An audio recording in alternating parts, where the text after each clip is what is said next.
In this video, I'll be showing you how to fix Screencast not working in Windows 11. It's a very simple method, so if you find this video helpful, be sure to drop a like and subscribe.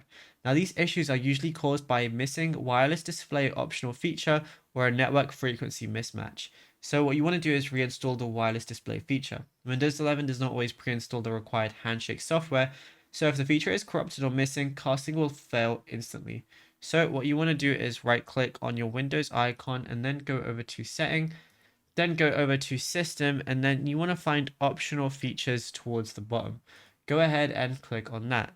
Then look for wireless display and check the box and click install.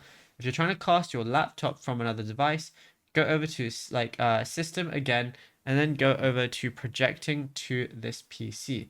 So go ahead and enable that. And then what you want to do is just project your Windows Phone or PC to the screen and use this keyboard. Add a wireless display option to project the PC. So go to optional features and then you can press view features, press yes. And then what you want to go ahead and do is just find the exact feature and then you'll be good to go. It's as simple as that. Now, if you found this video helpful, be sure to drop a like and subscribe. And also, be sure to check out all our other tutorials that we've been posting on the channel as well, because there is a lot to go through and you might find something you don't know about yet.